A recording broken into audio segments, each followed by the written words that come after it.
C'est Yamato, un délinquant bien connu dans le quartier qui se fait souvent arrêter et emmener au commissariat pour des bagarres. De manière inattendue aujourd'hui, un jeune homme qui se présente comme un élève modèle nommé Teru arrive à la recherche de Yamato. Teru donne soudainement un coup de pied à Yamato, mais celui-ci l'esquive et riposte avec un coup de poing. Impressionné par les compétences de Yamato, Teru lui demande s'il veut s'en aller. En quittant le poste de police, Yamato demande à Teru ce qu'il veut de lui, mais Teru ne le révèle pas encore. Plus tard, il tombe sur deux individus suspects cachés dans une maison au bord de la route. Ces individus ciblent une fille qui marche dans la rue et utilisent une sorte de magie pour posséder le corps de leur cible choisie. En revenant au personnage principal, Yamato rentre chez lui et jette un coup d'œil inattendu à une vieille photo de famille. Soudain, il voit une image de sa sœur cadette engloutie par les flammes dans le passé. Bien qu'il ait accepté la vérité que sa sœur est morte dans un accident, une partie de lui doute encore que l'incident ait pu être causé par quelqu'un. Peu de temps après, son camarade de classe Kyoka vient lui apporter à manger. Au début, il dit qu'il n'a pas faim, mais quand il voit son plat préféré, il l'accepte à contre-cœur. Kyoka lui dit qu'il ne devrait pas continuer à se battre inutilement, car son orgueil excessif ne fera que lui attirer des ennuis. Elle décide alors de partir et mentionne qu'elle a ressenti quelque chose d'étrange ces derniers temps en se promenant en ville, comme si toute la ville était fausse. Cependant, trouvant cela trop absurde, elle l'ignore et s'en va. Plus tard, Yamato sort et croise un visage familier dans la rue. Pendant ce temps, la fille qui était possédée remarque soudainement Yamato et réalise qu'il remplit les conditions pour devenir un guerrier, quelqu'un qu'elle doit éliminer. Elle se prépare à s'approcher et à poignarder Yamato avec un couteau, mais hésite, craignant de cibler la mauvaise personne. Cependant, son partenaire est certain que Yamato deviendra bientôt un guerrier et représentera une menace pour eux, alors il insiste pour qu'il l'élimine immédiatement. Juste au moment où elle est sur le point de poignarder Yamato, il est soudainement repéré par son rival, Ryugo. Ryugo le nargue en disant qu'il va se faire arrêter, mais Yamato rétorque que s'il n'avait pas été arrêté, c'est Ryugo qui aurait été battu. Peu de temps après, les deux rencontrent Teru qui les invite de manière inattendue à le suivre. Yamato est surpris que Teru ait également invité Ryugo. Suivant Teru dans une ruelle, il rencontre un gang de voyous. Réalisant que Teru les avait piégés, Yamato et Ryugo, bien qu'ils soient souvent en désaccord, décident de se battre côte à côte. Ils neutralisent rapidement le gang, mais soudain, les voyous vaincus se transforment en robots. Maintenant, les robots se retournent contre eux et commencent à riposter. Yamato et Ryugo réalisent bientôt que les robots ont analysé et prédit leur style de combat. Cependant, Yamato met de la musique, attrape un tuyau en métal et se précipite avec des attaques incessantes. Les deux se battent dans un rythme irrégulier, rendant impossible pour les robots d'analyser leurs mouvements. Finalement, ils parviennent à vaincre les robots. Cependant, Teru a gardé un dernier robot en réserve qu'il envoie maintenant au combat. Le robot lance rapidement une attaque initiale, les repoussant tous les deux. Teru se moque d'eux, disant qu'en fin de compte, ils ne sont qu'une paire de voyous de rue. Mais Yamato, enragé, se lance en avant et frappe le visage du robot avec son tuyau en métal. Le robot esquive, mais cela donne à Yamato une ouverture pour s'échapper. Il saute d'un coin à l'autre avant de plonger et de porter un coup final qui détruit la tête du robot. Teru applaudit et les félicite d'avoir réussi le test. Ensuite, il emmène Yamato et Ryugo à une salle de jeux vidéo, mais derrière se trouve une base secrète. Ryugo pense que Teru les emmène dans un club de combat clandestin, mais Teru révèle que cet endroit est en fait une forteresse souterraine oubliée depuis longtemps. À l'intérieur, il découvre un robot et Yamato ne sait pas pourquoi Teru les a amenés ici. Soudain, le commandant de la forteresse, Manami, apparaît pour tout expliquer. Elle déclare que leur vie insouciante est officiellement terminée car ils deviendront tous les deux des guerriers dans la bataille contre les extraterrestres. Manami révèle ensuite qu'il y a 3 ans, la Terre a été anéantie par des extraterrestres en seulement 2 jours exterminant 99% de la population humaine. La Terre a été transformée en habitat pour les extraterrestres, tandis que l'humanité était maintenant obligée de vivre dans un petit abri à l'extérieur de l'espace. Tous les humains ont eu leurs souvenirs effacés pour oublier ce qui s'est passé, assurant qu'ils peuvent continuer à vivre en paix, pour recruter ceux qui sont capables de devenir des guerriers pour protéger le monde. Cette forteresse a installé de nombreuses caméras autour de la ville pour surveiller les résidents. Ces individus choisis devront piloter ces robots pour combattre les extraterrestres. Cependant, Yamato refuse rapidement, disant qu'il n'est pas un soldat et n'a aucune raison de se battre pour les autres. En réponse, Teru décide de restaurer les souvenirs de Yamato pour lui donner la motivation de se battre. Manami est d'accord et ordonne aux soldats d'emmener Yamato. Yamato est ensuite amené chez Duke, celui responsable du retour de ses souvenirs perdus. Yamato se voit montrer le jour où les extraterrestres ont attaqué. À ce moment-là, ses parents et sa petite sœur étaient au courant de ce qui se passait et se demandaient anxieusement ce qui allait arriver ensuite. Yamato sort dehors et voit des vaisseaux spatiaux remplir le ciel. Lorsqu'il se retourne vers la maison, elle explose soudainement. Il se précipite désespérément pour sauver sa sœur, seulement pour assister à un extraterrestre la broyant sous ses pieds. Submergé par la fureur, Yamato se remémore tout et jure de ne jamais pardonner à ces extraterrestres. Pendant ce temps, il apprend que Minami est convoqué à la salle de commandement car l'ennemi attaque à nouveau. Yamato décide qu'il va les combattre. Duke demande alors à Ryugo s'il veut aussi que ses souvenirs soient restaurés, mais Ryugo refuse, ne voulant pas traverser la même expérience que Yamato. Quand Yamato arrive dans la salle de commande, il est surpris de trouver une vieille femme familière là-bas. Il s'avère que beaucoup de gens de la ville travaillent aussi ici dans cette installation. La femme âgée les informe que l'unité déployée sur le champ de bataille est en grand danger en raison du nombre écrasant d'ennemis. Minami décide d'envoyer Yamato au combat, transférant les connaissances de pilotage directement dans son esprit et celui de Ryugo pour éviter le processus d'entraînement habituel. Les deux, avec Teru, se mettent rapidement en route et entrent dans le robot. Selon Teru, ce robot est la machine la plus puissante de l'humanité car il nécessite 3 opérateurs. Yamato est responsable des mouvements et des actions, Ryugo s'occupe de la défense, tandis que Teru gère le radar et les tactiques. Duke reste incertain quant à savoir si ces 3 enfants peuvent vraiment accomplir quelque chose. Le groupe est ensuite déployé sur le champ de bataille, faisant leurs premiers pas dans le combat. Bien qu'ils stabilisent leurs mouvements,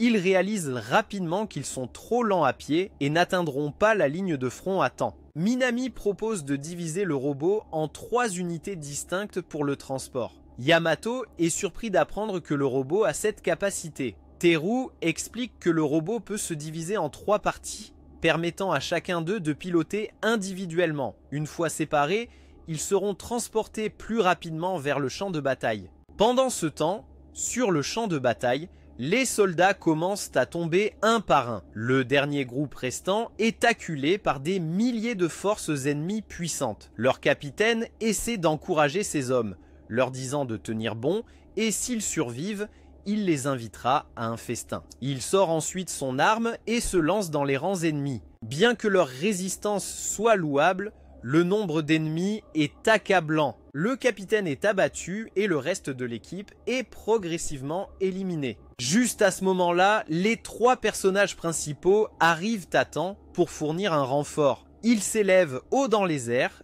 prêts à réassembler le robot manuellement. En plein vol, Yamato sera le cœur, tandis que les 2 autres devront fusionner avec lui. Aucun d'eux n'est sûr de pouvoir y arriver, car ils ne l'ont jamais pratiqué auparavant, mais qu'ils le puissent ou non, ils n'ont pas d'autre choix que d'essayer. Yamato demande des conseils à Minami, mais elle insiste sur le fait qu'il doit le faire lui-même, car il sera celui qui contrôlera les mouvements du robot. Ryugo se demande ce que l'organisation dira à sa mère s'il meurt ici. Teru explique que s'il meurt, l'organisation altérera les souvenirs de tous ceux qui les connaissaient, effaçant toute trace de leur existence. La seule façon de laisser une preuve de leur existence est de survivre et de se battre. Les trois sont montés à l'altitude requise, puis ont coupé l'alimentation en carburant pour commencer leur descente. La section du torse de Yamato a été libérée en premier pour stabiliser la formation, suivie par l'attachement des bras, puis le corps inférieur et enfin les deux épées. Cependant, deux ennemis volaient à proximité, prêts à attaquer. Cela a donné à Yamato une idée pour les éliminer sans combat direct.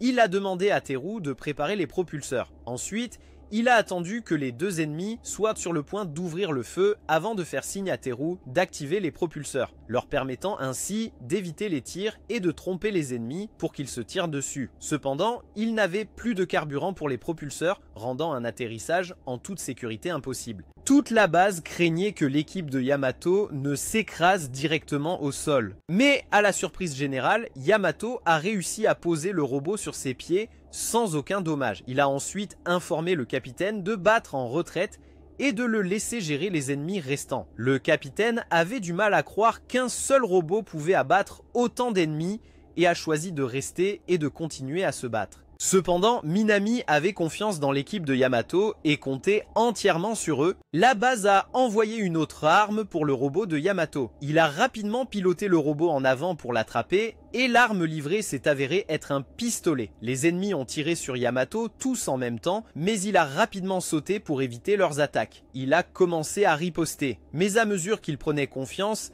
les tirs ennemis ont commencé à le toucher en succession rapide. Le système a subi des dégâts nécessitant un processus de réparation d'urgence. Minami n'était pas sûr de ce qui venait de se passer, mais Yamato s'est excusé pour son moment d'inattention. Il a ensuite décidé de lancer une attaque puissante. Bien qu'elle n'affecterait qu'une seule cible, Minami a d'abord pensé que Yamato était en panique, mais en voyant son calme, elle a réalisé qu'il avait un plan. Yamato a rassemblé de l'énergie, puis s'était lancé droit dans le ciel. Après avoir atteint une charge complète, il a lancé une attaque dévastatrice vers le bas, créant une onde de choc qui a éliminé un nombre important d'ennemis. Cependant, les forces restantes se sont fusionnées en un géant massif, ignorant complètement l'équipe de Yamato et se dirigeant droit vers l'abri. L'équipe de Yamato devait trouver un moyen de le poursuivre. Il a sorti l'une de ses épées et l'a planté dans le sol, activant le propulseur dans sa main droite pour tourner à une vitesse incroyable en utilisant l'épée comme axe. Une fois qu'il eut atteint sa vitesse maximale,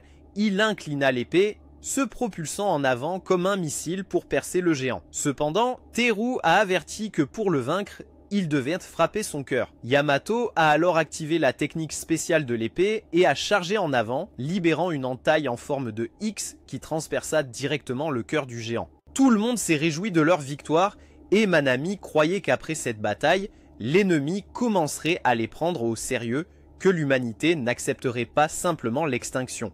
Pendant ce temps, les dirigeants extraterrestres ont commencé à remarquer la résistance de l'humanité. Certains conseillers ont interrogé la reine sur la raison pour laquelle elle avait chargé la princesse d'assassiner les guerriers en bas. La reine a expliqué que sa fille était encore trop douce et s'accrochait à l'idée de coexistence avec les humains. Pour l'éveiller, la reine a décidé que la princesse devait goûter au sang. Yamato, pour l'instant, est retourné à sa vie quotidienne artificielle, gardant la vérité secrète comme tout le monde pour protéger les gens ordinaires de subir le même sort que lui. Il a retrouvé Kyoka et est allé à l'école avec elle. Ce jour-là, leur classe a accueilli un nouvel élève transféré, Reiji. Plus tard, Yamato et ses coéquipiers sont allés dîner au restaurant de la vieille femme. La ville continuait de fonctionner, gardant ses secrets en elle. Dans les jours qui ont suivi, Kyoka a continué de ressentir qu'il y avait quelque chose de mystérieux dans cette ville. Pendant ce temps, un tueur en série est apparu, se déplaçant dans la ville vêtu d'une cape pour cacher son visage. Il semblait également connaître les emplacements exacts des caméras de surveillance, commettant des meurtres juste devant elle comme un défi direct à l'organisation. Au même moment, Manami se sentait épuisé et devait s'injecter un médicament spécial pour stabiliser son corps. Teru lui a rendu visite après qu'elle n'ait pas répondu aux appels d'urgence. Soudain, elle s'est effondrée, obligeant Teru à la rattraper. Pendant ce temps, à l'école, il y avait un professeur qui était extrêmement populaire auprès des étudiantes. Un La fille aux cheveux roux a pris la parole et a invité le professeur à sortir le week-end. Mais il a refusé, disant qu'il avait déjà des plans. À ce moment-là, Yamato a retrouvé Ryugo et a quitté l'école. Presque en même temps, un garçon aux cheveux bouclés qui était fréquemment harcelé à l'école est apparu. La fille aux cheveux roux a remarqué qu'elle avait été encore plus harcelée dans le passé que lui. Yamato a ensuite entendu par Ryugo qu'un employé de bureau venait d'être assassiné et que cette personne était également un pilote comme eux. Pendant ce temps, la princesse extraterrestre avait commencé à suivre Yamato, planifiant de l'assassiner. Après que Yamato et Ryugo se soient séparés, la princesse s'est rapidement rapprochée pour mener à bien l'assassinat. Cependant, juste au moment où elle était sur le point de frapper, Yamato a aperçu une pièce de monnaie par terre et s'est penchée pour la ramasser, ce qui a fait échouer son attaque. Elle a continué à le suivre, tentant à plusieurs reprises de l'assassiner. Mais chaque fois, quelque chose l'en empêchait. Enfin, lorsqu'elle a trouvé une occasion parfaite, Yamato a soudainement entendu une voix et s'est retourné, seulement pour se retrouver face à face avec la princesse. Il l'a appelée Asuna, lui révélant le nom du corps qu'elle avait possédé. Lorsqu'il a demandé pourquoi elle le suivait, l'assistant de la princesse lui a dit d'utiliser l'excuse qu'elle était tombée amoureuse de Yamato. Elle a suivi le conseil, laissant Yamato perplexe face à cette confession inattendue. À ce moment-là, Kyoka passait par là et a été choquée, complètement confuse quant à ce qui se passait. Elle n'avait aucune idée de quand Asuna et Yamato étaient devenus si proches, en fait. Quand étaient-ils devenus aussi familiers l'un avec l'autre? L'assistant s'est rendu compte qu'il avait commis une erreur, mais s'étant déjà engagé dans le mensonge, il a exhorté la princesse à continuer à faire semblant d'aimer vraiment Yamato. Elle a suivi ses instructions, mais juste à ce moment-là, Yamato a été appelé à la base, laissant les deux filles derrière pour discuter entre elles. Yamato a assisté à une réunion avec les pilotes, où il a appris que 3 pilotes avaient déjà été assassinés de la même manière. Manami soupçonnait que le tueur était un extraterrestre, croyant que quelqu'un sur la base avait été possédé et avait volé des données de pilotes du système pour effectuer les assassinats. Après la réunion, Teru a demandé à Manami si elle allait bien, mais elle lui a dit de ne pas s'inquiéter pour elle et de se concentrer sur la traque de l'assassin. Pendant ce temps, la princesse extraterrestre a été obligée de quitter le corps d'Asuna car des signes de rejet avaient commencé à apparaître. De retour à sa forme originale, elle a réalisé qu'elle devait bientôt terminer sa mission et rentrer chez elle. Son objectif était de gagner la reconnaissance de sa mère et de devenir finalement la prochaine reine. Asuna, maintenant consciente qu'elle avait été possédée, s'est dépêchée d'informer Yamato, sachant qu'il était la cible de l'entité qu'il avait prise. À ce moment-là, l'équipe de Yamato a été rapidement appelée pour déployer ses robots au combat. Toujours peu clair sur la mission, Yamato a été présenté à Dorothy, une intelligence artificielle créée par Duke pour l'aider avec la navigation et la stratégie de combat. Dorothy a expliqué que l'objectif de Yamato était d'éliminer les unités ennemies à longue portée, car elle visait un site minier essentiel pour soutenir l'abri. L'équipe de Yamato s'est précipitée sur le champ de bataille et a rencontré l'ennemi. Comme prévu, l'opposition était uniquement composée d'unités à longue portée, alors la base a rapidement envoyé une arme à feu pour que Yamato puisse l'utiliser. Cependant, il a d'abord pris son envol pour éliminer les ennemis aériens avant de se tourner vers les unités d'artillerie à longue portée au sol. Le problème était que ces unités d'artillerie tirait sans cesse en se repliant, empêchant Yamato de s'approcher. Son canon n'avait pas une portée suffisante pour les atteindre. Pour empirer les choses, toutes les unités ennemies se sont soudainement fusionnées pour former un immense canon qui a tiré sans relâche sur Yamato, le forçant à esquiver à plusieurs reprises. Mais esquiver pour toujours n'était pas une solution. Dorothy a suggéré d'utiliser l'attaque à longue portée la plus puissante du robot, bien qu'elle consomme énormément d'énergie. Yamato ne comprenait pas parfaitement comment fonctionnait l'attaque, mais il a suivi les instructions de Dorothy. Le robot a activé un énorme canon au centre de son corps, mais plusieurs petits canons se sont détachés de l'unité principale ennemie pour entraver le tir de Yamato. Ryug a suggéré de tirer sans réfléchir, mais Teru a rappelé à tout le monde qu'il n'avait qu'un seul tir, donc il devait viser avec précaution. Juste à ce moment-là, le capitaine est arrivé avec sa nouvelle équipe pour fournir du soutien. Avec leur aide, Yamato avait enfin une cible claire. Une fois l'énergie complètement chargée, il a tiré, mais au lieu de toucher le cœur de l'énorme arme, son tir a atterri sur un côté, faisant croire à tout le monde qu'il avait raté. En réalité, Yamato avait redirigé le tir horizontalement, éliminant tous les ennemis d'un seul coup. Teru croyait que c'était la raison pour laquelle ils avaient choisi Yamato, à cause de son esprit stratégique imprévisible. Pas seulement pour ses compétences en combat. Il apportait une nouvelle approche difficile à lire au combat, ce qui était essentiel pour affronter l'ennemi. Le lendemain matin, Yamato est retourné à l'école et a rencontré Asuna à nouveau. Elle lui a demandé de rester loin d'elle à tout moment. Pendant ce temps, Teru est rentré chez lui et a continué sa vie normale. Mais il a réalisé que toute la ville était un mensonge. Les gens qui y vivaient étaient simplement ceux qui avaient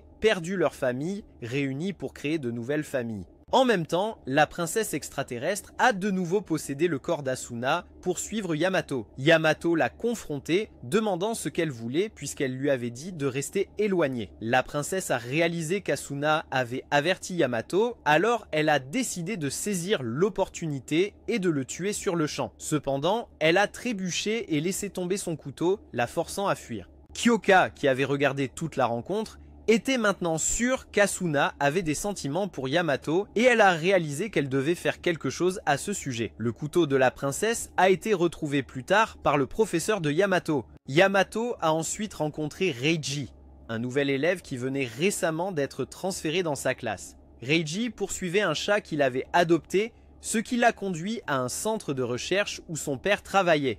Le père de Reiji était un scientifique dont le but était de faire de son fils le meilleur pilote de la base. Pendant des années, le père de Reiji l'avait forcé à s'entraîner, mais il avait résisté car il ne pouvait pas répondre aux attentes de son père. Malgré la résistance de Reiji, son père trouva un moyen de le forcer à obéir. Il dirigea le chat de Reiji plus profondément dans le centre de recherche, l'incitant à le suivre. Inconscient de son environnement, Reiji entra par inadvertance dans le cockpit d'un robot. Son père verrouilla immédiatement le cockpit et envoya Reiji au combat. Yamato, entre-temps, a appelé Asuna pour le rencontrer. Il voulait préciser qu'il n'était pas intéressé par une relation amoureuse pour le moment et lui a demandé d'arrêter de le suivre. Il lui a dit qu'il avait trouvé son propre but dans la vie et qu'il se battait pour celui-ci. En entendant cela, la princesse extraterrestre, qui avait pris possession du corps d'Asuna, commença à douter que les deux races puissent vraiment coexister. La reine, sa mère, lui avait dit un jour que les deux races ne pourraient jamais vivre ensemble, et elle ne lui pardonnerait pas si elle continuait à défier ses souhaits. De retour avec Reiji, il fut contraint d'aller sur le champ de bataille et de se battre. Cependant, Reiji cherchait toujours une issue, ce qui fit que l'ennemi le prit pour cible. L'impact de l'attaque a tué son chat, ce que Reiji a attribué à son père. Son père, cependant, a insisté sur le fait que la mort du chat était due au refus de Reiji de se battre. Si Reiji s'était battu, plus de gens auraient été sauvés. Bien que Reiji ne soit peut-être pas à l'origine des décès, il pourrait encore sauver beaucoup d'autres. Il y a des années, le père de Reiji avait perdu toute sa famille lors d'une attaque extraterrestre. Il travaillait dans un hôpital militaire à l'époque où il a découvert des signes de vie de Reiji qui étaient au bord de la mort. Le médecin a travaillé sans relâche pour le sauver et a réussi à ramener Reiji à la vie. À partir de ce moment, Reiji est devenu la force motrice pour la survie de son père. Reiji était le seul à avoir survécu parmi des centaines d'autres. Et son père croyait que Reiji était un miracle. Cependant, avec le temps, Reiji s'est retiré du monde, refusant de montrer la moindre émotion. Son père a essayé de le faire sortir, mais Reiji a résisté, dévoilant ses capacités latentes. Cela a conduit le médecin à une nouvelle découverte. Les humains ont un potentiel inexploité et la catastrophe actuelle était un signe que l'humanité devait évoluer pour survivre. Au fil du temps, certains des enfants dans l'établissement ont commencé à se rebeller et ont tenté de s'échapper. Reiji a utilisé ses pouvoirs pour les arrêter. Le lendemain, lorsque le médecin a vérifié, il a découvert que lorsque ces enfants utilisaient leurs capacités, ils développaient des tumeurs. Plus ils utilisaient leurs pouvoirs, plus les tumeurs grandissaient. Après l'examen d'aujourd'hui, la tumeur avait disparu et le collègue du médecin croyait que Reiji était celui qui avait éradiqué la tumeur. Sur le champ de bataille, les soldats ont commencé à lutter contre l'ennemi, tandis que Reiji a décidé de transformer sa haine en motivation pour se battre, activant ses capacités. Avec ses pouvoirs éveillés, Reiji a pu contrôler un robot tout seul, contrairement à l'équipe de Yamato qui avait besoin de 3 personnes pour en piloter un. Reiji a rapidement détruit des dizaines d'ennemis et a réalisé ce qu'il avait fait. Le docteur croyait que Reiji avait vaincu les envahisseurs. Et maintenant qu'il avait ce pouvoir, c'était son devoir de se battre et de protéger l'humanité. Ensuite,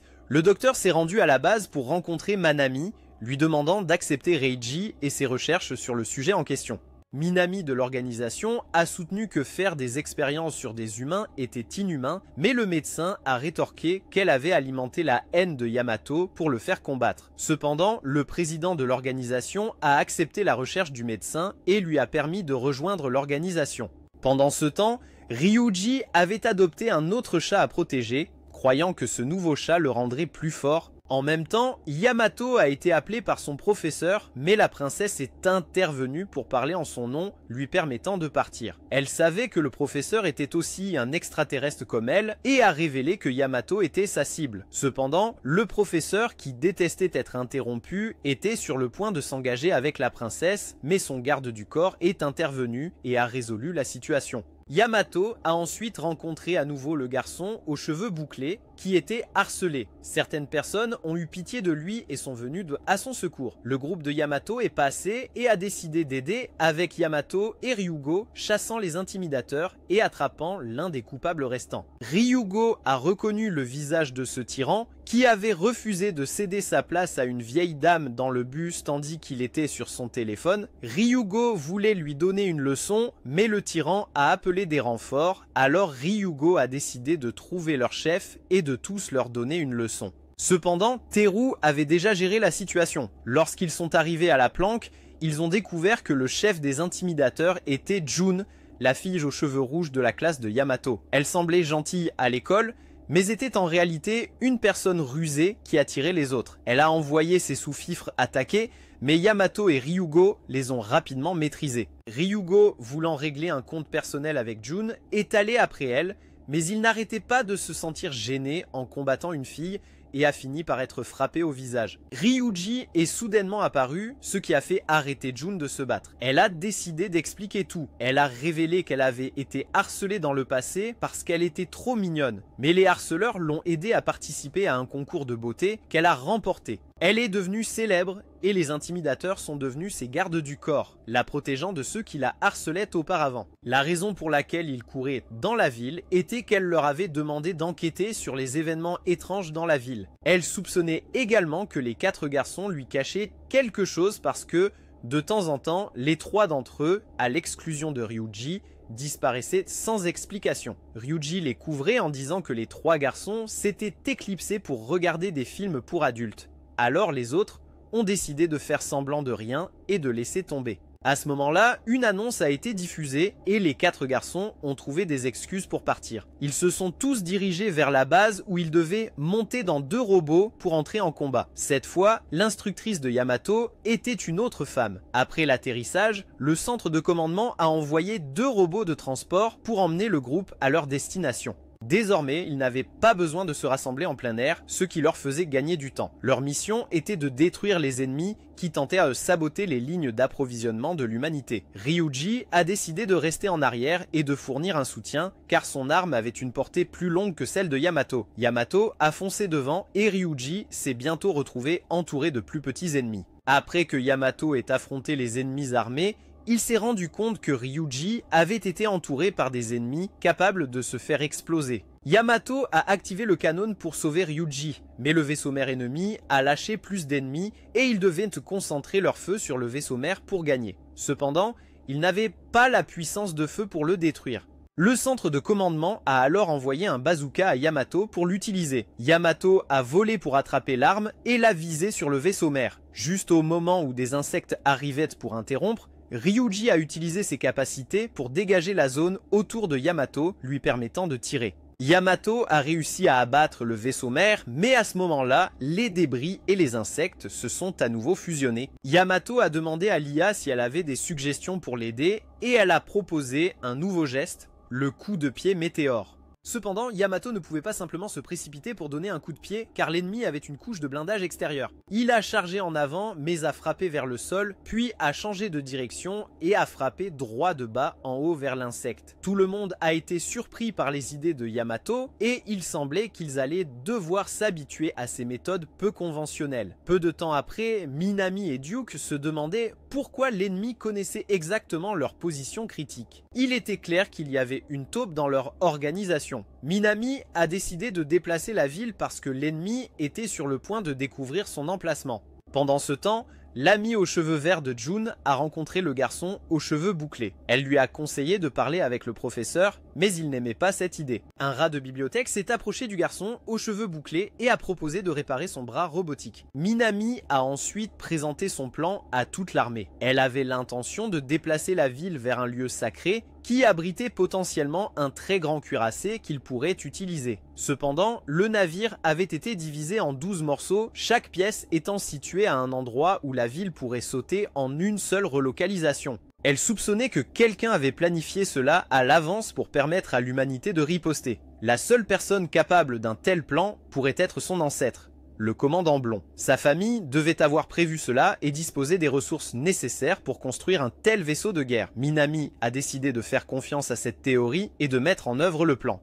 Cependant, le défi était maintenant que pour décoller, la ville aurait besoin d'au moins une année pour se stabiliser. Donc pour l'instant, il n'y avait rien qu'il pouvait en faire. Ce soir-là, le rat de bibliothèque a terminé de réparer le bras pour le garçon aux cheveux bouclés. Son père était ingénieur en robotique, donc le garçon avait lui-même quelques compétences. Le rat de bibliothèque savait que le garçon aux cheveux bouclés s'était intentionnellement laissé intimider pour protéger les autres d'être ciblés. Il savait aussi que la ville était fausse. Le commandant est ensuite allé voir Jun. Il a eu du mal à expliquer les choses, mais comme elle remplissait les conditions, il l'a recherchée. Il a révélé que la ville était fausse, ce qui a piqué son intérêt, et elle voulait en savoir plus. Les deux garçons avaient recommencé à comprendre comment descendre dans la base souterraine. Jun a été emmenée à la base et le commandant lui a dit qu'elle serait choisie pour piloter un robot de combat, ce qu'elle a immédiatement accepté. Duke a découvert que les deux garçons essayaient de descendre sous terre. Il savait que le rat de bibliothèque venait souvent ici pour espionner les robots, mais il a vite réalisé que le rat de bibliothèque avait du talent dans le domaine de la robotique, ce qui a éveillé son intérêt. Soudainement,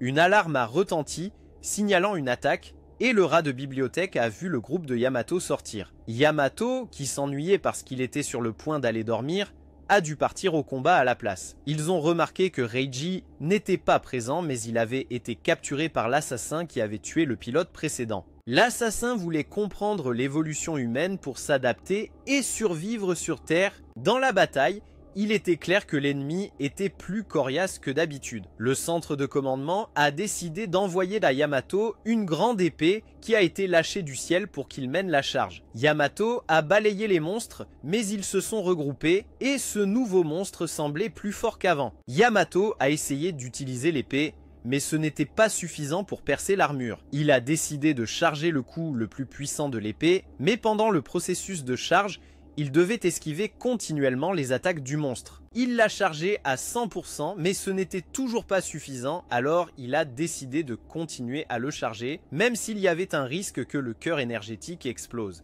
Malgré les avertissements des deux autres, Yamato a continué à charger l'épée jusqu'à ce qu'elle atteigne 200% et que le robot surchauffe. Finalement, il a chargé en avant, tranchant à travers l'armure et fendant le monstre en deux. Tiru était stupéfait par la détermination de Yamato. Jun, qui avait assisté au combat, devint intrigué. Minami décida de réprimander Yamato car elle n'approuvait pas son style de combat imprudent. Elle alla voir Duke, qui suggéra d'inviter le rat de bibliothèque à rejoindre l'équipe. Minami a réalisé que le rat de bibliothèque était le fils de la personne qui avait créé le robot utilisé par Yamato. Pendant ce temps, Yamato a rendu visite à la fille du pilote qui avait été assassinée.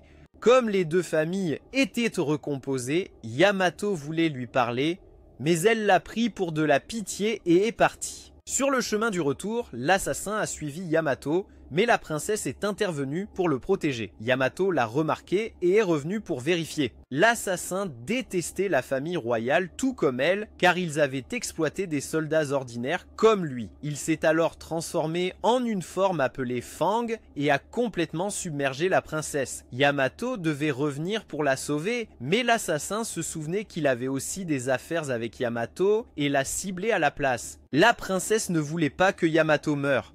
Alors, elle s'est transformée en Fang elle-même pour le protéger. Sa force a complètement surpassé l'assassin et elle l'a éliminé. La garde royale est enfin arrivée pour s'occuper du corps de l'assassin. La princesse est redevenue normale et Yamato ne savait toujours pas qui elle était vraiment. Le lendemain matin, Asuna a repris le contrôle de son corps et s'est réveillée chez Yamato. En voyant ses vêtements déchirés, elle a supposé qu'il s'était passé quelque chose et a crié. Elle a exigé de savoir ce que Yamato avait vu, mais il a admis qu'il n'avait vraiment rien regardé. Concernant les événements de la nuit précédente, elle a révélé que quelqu'un avait envahi son esprit et l'avait contrôlé. Yamato n'avait pas d'autre choix que d'expliquer à propos des extraterrestres. Asuna soupçonnait que l'un des extraterrestres avait pris le contrôle d'elle. Alors elle a décidé de rejoindre Yamato pour chercher l'intrus caché dans la ville. Pendant ce temps, Minami voulait que le centre de commandement mène quelques expériences pour accélérer le décollage de la ville. Le garçon aux cheveux bouclés se tenait près d'un pont, perdu dans ses pensées, lorsqu'un ami aux cheveux verts de Jun l'a approché. Elle lui a conseillé de ne pas sauter, même si la vie était dure. Mais il a rejeté sa préoccupation en disant qu'il ne jetterait pas de déchets dans la rivière. Soudain, il a remarqué un chien en train de se noyer et a sauté pour le sauver.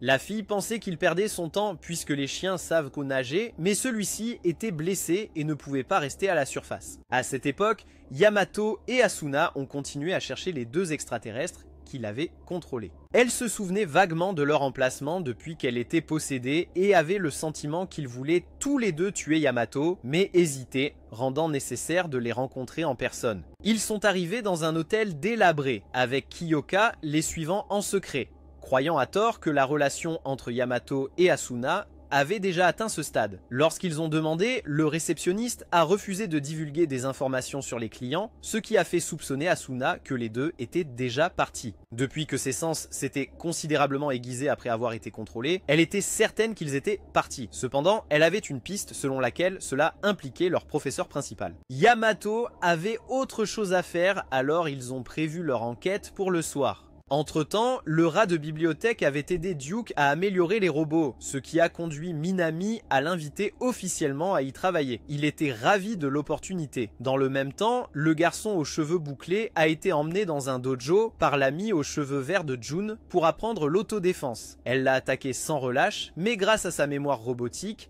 il a rapidement appris et contré ses mouvements. Ils ont continué à échanger des coups jusqu'à ce qu'elle le frappe accidentellement trop fort, révélant qu'il était un robot. Il a expliqué qu'il avait été créé avec la conviction qu'il devait servir un but pour les humains. Il avait choisi d'être harcelé pour que personne d'autre ne le soit. Bien qu'étant un robot, il ne se sentait jamais seul et n'avait pas besoin d'amis. Soudain, 3 hommes sont arrivés pour l'emmener pour le démanteler car il avait rempli sa mission. Il se considérait comme des déchets, donc s'il pouvait encore être utile d'une manière ou d'une autre, il était prêt à l'accepter. La fille aux cheveux verts a refusé de les laisser le prendre, arguant qu'il avait plus d'humanité que la plupart des gens. Il était simplement né comme un robot. Elle a repoussé les 3 hommes en noir et l'a emmené. Minami, en observant la situation, a décidé de les aider tous les deux en les faisant devenir pilotes. Pendant ce temps, Jun a eu accès aux souvenirs passés et Yamato comprenait ses émotions mieux que quiconque. Jun a ensuite demandé à aller au combat réel, mais le commandant a refusé. Cependant, Minami voulait qu'elle apprenne plus rapidement, elle a donc permis à Jun de vivre une véritable bataille. Pour la première fois, Jun a piloté un robot. Bien qu'il s'agisse d'un modèle obsolète, il était encore fonctionnel. Soudainement, les deux ont été entourés par des extraterrestres. Ils ont dû se battre, mais Jun a impulsivement chargé en avant et a été renversée. Elle était sur le point d'être tuée quand le commandant a dû intervenir pour la sauver. À travers cela, elle a finalement compris la brutalité de la guerre. Le commandant a ensuite été abattu et blessé par l'ennemi, alors Jun a dû le traîner à l'abri. À ce moment-là, le groupe de Yamato et Reiji sont arrivés en renfort. Ils ont réussi à éliminer la première vague d'ennemis, mais immédiatement après, le vaisseau mère est arrivé et a libéré une deuxième vague. Yamato a vu que même les canons laser ne suffiraient pas pour gérer la situation. Cependant, le centre de commandement a envoyé le troisième robot de combat à Jun et au commandant. Tous les deux ont utilisé la capsule de sauvetage pour évacuer et ont été attrapés par le robot qui les a tirés à l'intérieur. Jun a remarqué que le commandant était blessé, mais il a insisté sur le fait qu'il allait bien. Ils sont entrés dans le cockpit où une personne s'occuperait du mouvement tandis que l'autre se concentrerait sur l'attaque. Le robot était entièrement équipé de lance-missiles capables de verrouiller toutes les cibles sur le champ de bataille. Avec seulement une seule salve de missiles, les ennemis ont été complètement anéantis. Cet après-midi-là, Yamato et Asuna sont allés rencontrer leur professeur, tandis que Minami a personnellement recruté la fille aux cheveux verts et le garçon aux cheveux bouclés dans l'organisation. Yamato et Asuna ont organisé une réunion privée avec leur professeur, Kyoka, les suivant toujours. Yamato a été direct et le professeur l'a immédiatement admis, ce qui a entraîné une bagarre entre eux. Au début, Yamato semblait être en train de perdre car, en tant qu'humain de la Terre, il était physiquement plus faible. Cependant, il a soudainement commencé à montrer des signes d'une capacité en évolution similaire à celle de Reiji et a commencé à riposter. La princesse a repris le contrôle du corps d'Asuna et a immobilisé Yamato. Elle voulait négocier avec lui, mais Yamato a appelé ses deux amis pour qu'ils apparaissent. Tous deux sont venus armés, mais la princesse a quand même insisté sur des négociations pacifiques. Elle s'est présentée comme Arsham, expliquant que c'était la reine qui désirait la guerre, tandis qu'elle s'y opposait, espérant empêcher ce futur tragique. Teru comprenait qu'elle pourrait avoir le pouvoir d'arrêter la guerre, mais même elle n'était pas certaine qu'elle pouvait faire tout ce qui était en son pouvoir. Cependant, Yamato n'avait aucun désir de paix avec ceux qui avaient apporté la souffrance à l'humanité. Voyant que les négociations échouaient, les deux parties n'avaient d'autre choix que de se retirer. Yamato croyait qu'Arsham ne parlait de paix que parce qu'elle était acculée et il avait déjà résolu de tous les anéantir. Pendant ce temps,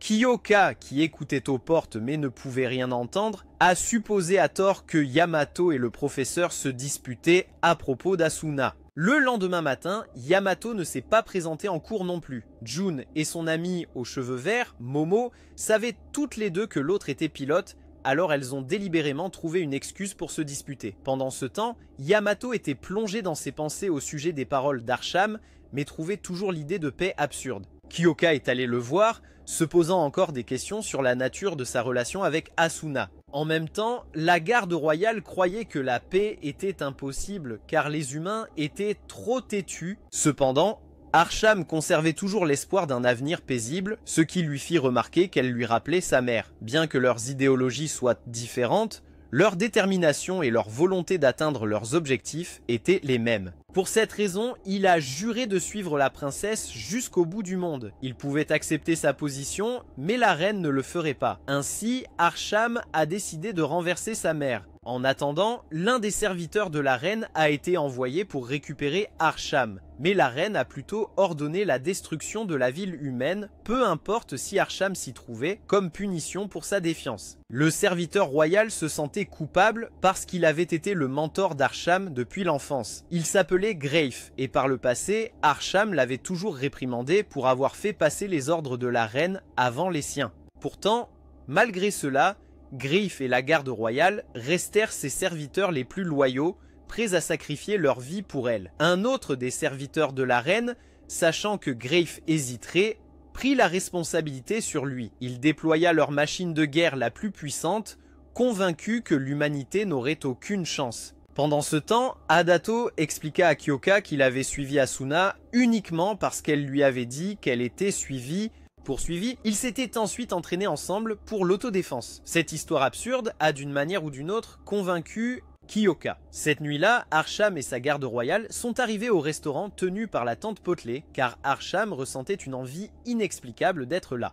Parallèlement, grâce à l'intégration réussie du garçon aux cheveux bouclés dans le centre de commandement, Minami a pu réduire le délai de décollage de la ville de 1 an à moins d'1 semaine. En même temps, le Bookworm avait développé 2 nouveaux robots. Le modèle épéiste pouvait être piloté par Yamato seul, mais cela nécessitait une compétence exceptionnelle et exerçait une pression immense sur lui. Le modèle d'artillerie, en revanche, était le mieux adapté à 2 pilotes pour équilibrer la puissance de feu et la mobilité. Ailleurs, June et Momo se sont affrontés et comme Momo a gagné, elle a demandé à piloter l'unité d'artillerie lors de la prochaine bataille. Cependant, June a refusé, arguant qu'elle avait une expérience réelle du combat. Soudain, une alerte d'attaque a été émise, incitant Duke à les faire copiloter l'unité d'artillerie. Le commandant devait se remettre de ses blessures, et de plus, il n'avait pas les compétences pour piloter une unité avancée comme le modèle d'artillerie. Le rat de bibliothèque n'était pas sûr que ce duo de feu et d'eau soit une bonne idée, mais Duke était convaincu qu'il pouvait le gérer. Les 2 filles ont embarqué dans le robot et, comme prévu, elles ont échangé quelques remarques sarcastiques avant de partir au combat. Yamato et Reiji se sont déplacés en premier, mais les 2 filles ont avancé seules. Elles ont activé la capacité spéciale du robot qui leur permettait de contrôler les propulseurs gauche et droit indépendamment, permettant des manœuvres impossibles pour un robot à un seul pilote. Les 2 ont ensuite invoqué les piliers qui se sont liés pour former une cage. Ils ont poussé les ennemis environnants vers elles et alors que la cage les repoussait, les filles ont fait tourner leurs épées et ont frappé les ennemis en plein vol. Voyant cela, les autres ne pouvaient pas se permettre de traîner derrière et ont également donné leur maximum. Soudain, les forces ennemies se retirèrent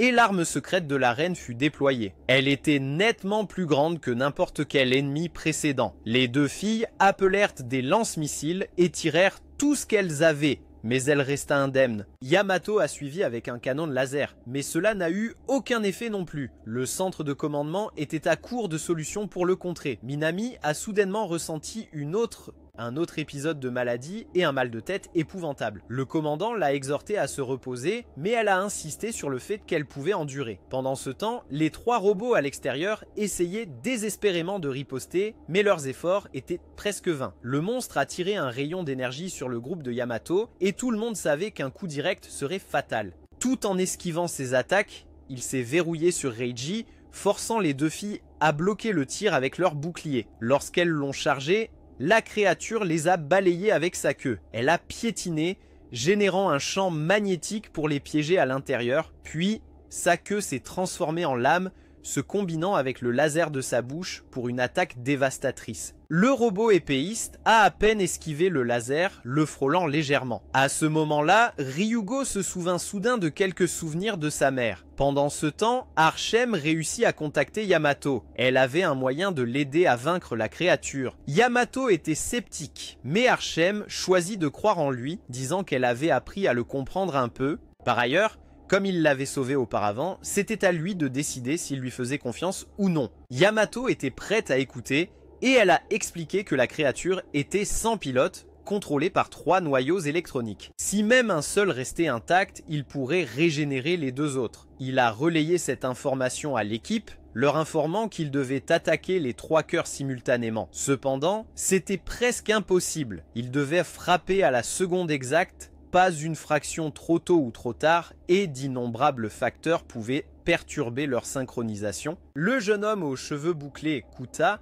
a affirmé qu'il pouvait configurer une navigation précise pour les 3 robots. Minami a décidé de lui faire confiance. Sentant le danger, la créature est devenue folle, attaquant encore plus férocement. Kuta leur a envoyé une chanson pour rythmer leur attaque. Au premier temps, l'équipe a tenté d'attaquer, mais la créature a perturbé leur coup, les forçant à abandonner. Ils se sont recalibrés, ont attendu le temps suivant et ont réussi à empaler les 3 cœurs simultanément. La créature a cessé de fonctionner, mais le vaisseau de l'ennemi a tiré un rayon de récupération pour la récupérer. Pour l'instant, ils avaient gagné cette bataille. Ensuite, Yamato a admis qu'il avait gagné seulement parce qu'il avait reçu des conseils de l'ennemi. Après la bataille, Yamato a cherché Asuna, lui demandant son aide pour rencontrer Archem afin de confirmer quelque chose. Cependant, Asuna avait l'impression qu'il l'a traité comme un outil et l'a giflé avant de partir en furie. Cette nuit-là, 2 nouveaux robots ont été achevés. Le Bookworm avait découvert une technologie avancée d'assemblage rapide, leur permettant d'être opérationnels dès le lendemain. Minami a annoncé que les 2 nouveaux robots, ainsi que le modèle de Bretter, seraient modifiés pour une opération à pilote unique. Yamato était ravi à l'idée de piloter sa propre unité.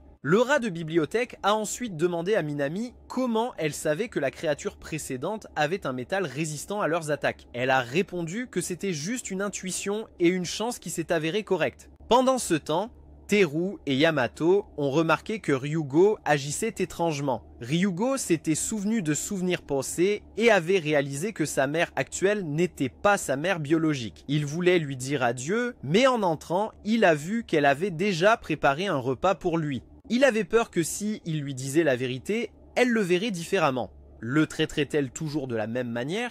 Mais il ne pouvait pas continuer à faire semblant pour toujours. Alors, il a décidé de parler. Il a rendu le souvenir de son père à elle et a admis qu'il n'était pas son fils biologique. Mais il était toujours reconnaissant d'avoir eu quelqu'un comme elle pour s'occuper de lui. Alors qu'il se tournait pour partir, sa mère révéla qu'elle avait su depuis le début, mais elle avait déjà trouvé tout le bonheur dont elle avait besoin. Elle voulait simplement continuer à être sa mère. Après tout, qui d'autre supporterait un fauteur de troubles comme lui? Les deux se sont embrassés et la scène était vraiment émouvante. Yamato et Teru, regardant depuis la touche, ont également acquis une nouvelle perspective sur la famille. Lorsque Teru est rentré chez lui, il a remarqué que ses parents perdaient progressivement les effets de leur suppression de mémoire. Leurs anciens souvenirs de leur ancienne famille commençaient à refaire surface. Teru a dû parler pour les en sortir. Pendant ce temps, la reine était furieuse qu'Archem soit intervenu et ait aidé l'humanité à obtenir la victoire. Elle décida d'envoyer Greif au combat pour s'occuper d'Archem. Cependant, il hésita. Depuis quand leur race était-elle devenue si barbare au point de sacrifier leur propre fille juste pour détruire leurs ennemis? Mais la reine a insisté sur le fait que c'était sa façon d'éduquer ses enfants, laissant Greif sans autre choix que de se détourner. Ensuite, elle a ordonné à sa garde royale restante de mobiliser toute l'armée, n'ayant fait que tester la détermination de Greif. À ce moment-là, Archem était perdu dans ses pensées lorsqu'Asuna est soudainement apparue devant elle. Asuna a permis à Archem d'emprunter son corps, lui permettant ainsi de rencontrer Yamato en personne. Archem a avoué qu'au début, elle avait seulement prétendu l'apprécier comme excuse, mais avec le temps, ce mensonge est devenu la vérité. Elle avait réellement commencé à s'intéresser à lui et voulait l'écouter davantage. Elle souhaitait un monde où les deux espèces pourraient coexister. Pendant ce temps, Minami s'était surmenée, devenant si stricte que le personnel de la salle de commandement lui a conseillé de prendre une pause. Épuisée, elle a ensuite rencontré Teru et les deux sont retournés à leur quartier commun. Il a été révélé que Minami était en réalité une extraterrestre et seul Teru le savait. Il y a des années, lorsque l'humanité était attaquée par des extraterrestres, Minami avait sauvé Teru. Lorsqu'il a repris connaissance, elle a avoué que ses propres congénères avaient tué ses parents et lui a demandé s'il voulait se venger. Elle lui a lancé un couteau, lui disant que s'il ne voulait pas vivre, il pouvait lui ôter la vie ou même l'emmener avec lui dans son revanche. Cependant, Teru n'avait pas la détermination de le faire. Voyant cela, Manami a admis qu'elle était comme lui, elle détestait tuer et croyait que l'idéologie de la reine était fausse. Elle aimait la beauté de la Terre et, il y a 9 ans, avait secrètement envoyé un avertissement à l'humanité pour les aider à se préparer. Et si les humains n'étaient pas complètement incompétents, elle les guiderait maintenant vers un monde où les deux espèces pourraient vivre ensemble. De retour au présent, le médicament qui lui permettait de s'adapter à la Terre perdait progressivement son effet, donc elle voulait accélérer leur plan avant qu'il ne soit trop tard. Entre-temps, Yamato a été conduit pour rencontrer Archem en personne. Il a réalisé qu'elle n'était pas si différente des humains. Elle a raconté comment sa planète natale avait été détruite, laissant son peuple dans le désespoir et l'épuisement. Quand ils ont découvert la Terre, la reine a choisi de la conquérir rapidement pour assurer un nouveau foyer. Même si elle savait que c'était mal, pouvait-il vraiment lui en vouloir? Protégerait-il sa famille ou un groupe d'étrangers? Yamato comprenait son point de vue. À ce moment-là, Archem a soudainement eu faim, alors il l'a emmené manger. Comme elle ne pouvait pas manger de viande, il l'a emmené manger des nouilles. Les deux ont pu profiter d'une conversation agréable. Un passant, en voyant Archem, a été momentanément choqué. En partant, Yamato a admis qu'elle n'était pas si mal après tout. Elle a exprimé le désir d'en apprendre davantage sur ce monde. Alors il l'a emmenée voir un film. Elle a réalisé que les humains pouvaient faire revivre les autres grâce au pouvoir de l'amour. Ensuite, il l'a emmenée jouer au baseball, faire du shopping, essayer des jeux de grue et prendre un verre. Soudainement, 2 hommes en noir sont apparus pour la capturer. Yamato les a combattus et s'est échappé avec elle. Au même moment, Griff a rencontré la garde royale et les deux sont entrés dans un maid café pour discuter. Griff était perplexe de voir la garde royale complètement fascinée par la mignonnerie de l'endroit. Revenons à l'essentiel, Griff était venu sauver la princesse car la reine avait ordonné l'anéantissement complet de l'endroit et d'Archem pour sa trahison. Tous deux comprenaient la nature de la reine, mais la garde royale a refusé de livrer Archem. Il avait déjà décidé de l'aider à s'emparer du trône. Pendant ce temps, Yamato et Archem ont réussi à échapper à la capture et elle a finalement avoué qu'elle était une princesse et qu'elle désirait la paix. Soudain, une alerte d'attaque a retenti. Cette fois, les forces ennemies étaient 10 fois plus nombreuses que d'habitude. Tout le monde s'est préparé pour la bataille, mais Yamato était introuvable. Ryugo et Teru étaient préoccupés car ils avaient trop compté sur Yamato par le passé. Cependant, ils ont décidé de se battre seuls cette fois-ci. Leur objectif n'était pas de vaincre tous les ennemis, mais de gagner du temps cette fois. L'ennemi était déterminé à les écraser complètement, donc ils devaient seulement tenir jusqu'à ce que la ville puisse s'envoler. Le chagrin a également rejoint la bataille, déclarant que si le commandant ennemi avançait encore, il le considérerait également comme un ennemi. À ce moment, Yamato avait emmené Archem à son robot épéiste. Cependant, l'un des soldats là-bas a reconnu Archem comme quelqu'un de la division d'ingénierie et a immédiatement pointé une arme sur elle. Duke et Yamato ont tous les deux essayé d'arrêter le jeune homme, mais Archem était prête à affronter les crimes de son peuple. S'il voulait tirer, il pouvait y aller. Si elle pouvait devenir leur allié, elle l'accepterait. Yamato a finalement pu atteindre son robot avec Archem, lui permettant de s'asseoir dans le siège du copilote. Sa tante a appelé pour l'informer que tout le monde était déjà parti et que c'était une bataille qu'il ne pouvait pas gagner. Gagner du temps était le seul objectif. Yamato était équipé d'un équipement de vol, mais comme il n'était pas entièrement terminé,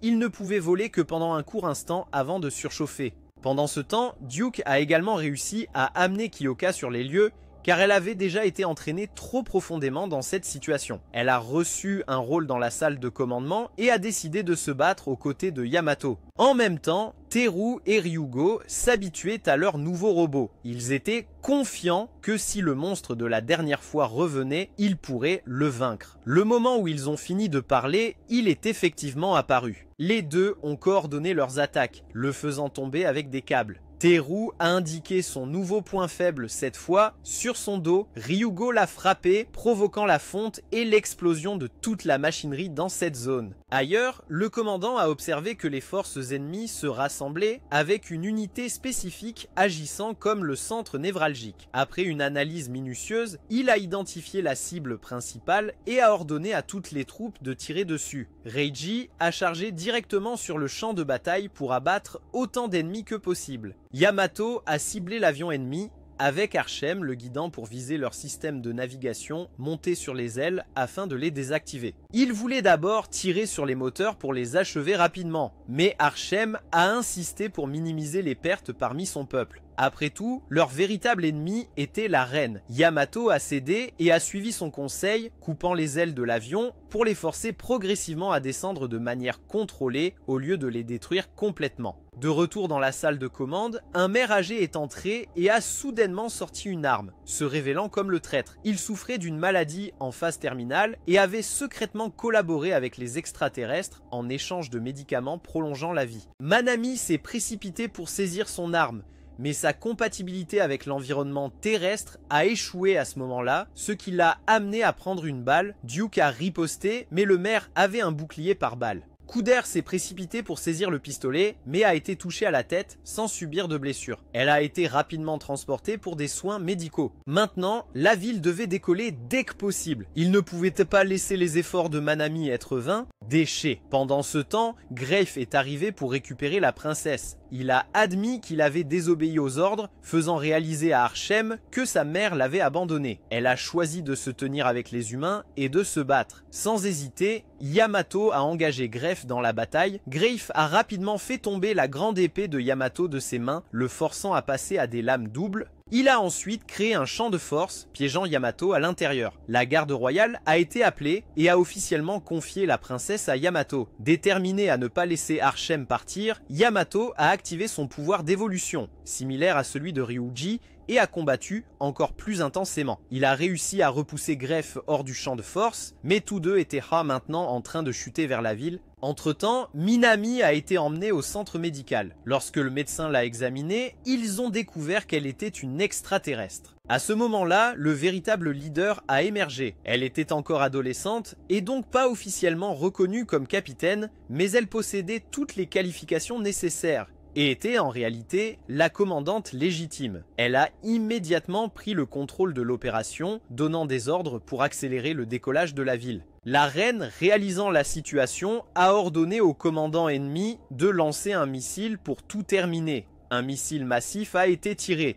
Pendant ce temps, Yamato et Greif se sont écrasés dans la ville, causant des dégâts importants. La véritable identité de Minami était maintenant exposée. Elle a donc demandé un peu de temps seule au médecin et à tout le monde. Elle a appelé Teru, s'excusant de ne pas pouvoir réaliser leur rêve commun. Se rendant compte que quelque chose n'allait pas, Teru l'appela frénétiquement. Cependant, Minami savait qu'elle ne survivrait probablement pas. Finalement, la ville s'est détachée avec succès du sol. Archem reprit connaissance, mais vit que Yamato avait cessé de respirer. Désespérée, elle commença à faire du massage cardiaque. Lorsque les compressions thoraciques échouèrent, elle eut recours au bouche à bouche. Sur le champ de bataille, tout le monde apprit le sort de Minami, mais c'était Teru qui souffrait le plus. Minami a laissé un message pour Teru, lui demandant de continuer à poursuivre le rêve qu'il n'avait pas encore réalisé. Elle croyait que si une personne avait le pouvoir de prendre de nombreuses vies, elle avait aussi le pouvoir de faire le contraire, de sauver de nombreuses vies. Lorsque le message s'est terminé, cela a marqué la naissance d'un garçon triste. Teru a décidé de se lancer dans le champ de bataille brutal et de continuer à combattre à la place de Minami. Pendant ce temps, 2 pilotes féminines avaient épuisé leurs munitions et leurs robots tenaient à peine ensemble. Le capitaine leur a ordonné de s'échapper en utilisant les capsules de secours, mais seul Momo a réussi à partir. Jun a choisi de rester en arrière, déterminée à protéger le commandant à tout prix.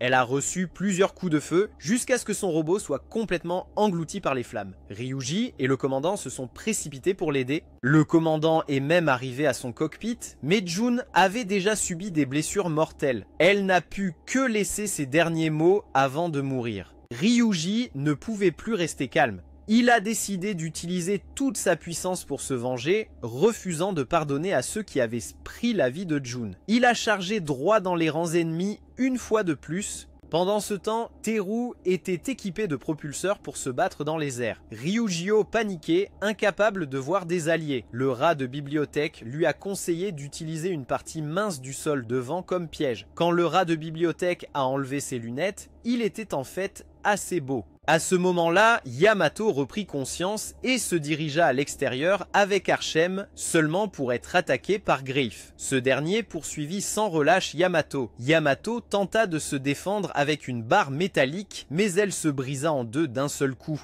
D'une manière ou d'une autre, Asuna avait survécu malgré la dévastation autour d'elle. Elle récupéra l'arme qu'Archem lui avait précédemment donnée et la lança à Yamato. Il riposta, mais Greif restait fixé uniquement sur Archem. Elle courut vers le toit où la garde royale l'attendait. Il tenta d'arrêter Greif, mais Greif se jeta en avant et le poignarda sans hésitation. Auparavant, Greif et la garde royale avaient admis l'un à l'autre qu'ils admiraient profondément et peut-être même aimaient Archem. Cependant, la garde royale avait choisi de mettre de côté ses sentiments afin de rester à ses côtés, veillant sur elle pendant qu'elle grandissait. Maintenant, la voyant avec un autre homme, il ne pouvait s'empêcher de se sentir le cœur brisé. Dans son dernier souffle, il est décédé. Greif fut momentanément stupéfait, permettant à Yamato de le frapper à l'œil avec son épée. Blessé, Greif se retira vers son robot et emmena Archem avec lui. Yamato retourna également à son propre robot, luttant pour l'activer, puis utilisa toute la puissance de ses propulseurs pour le poursuivre. À l'extérieur, Archem tenta de raisonner Greif, mais Yamato les rattrapa et coupa le bras qui la retenait.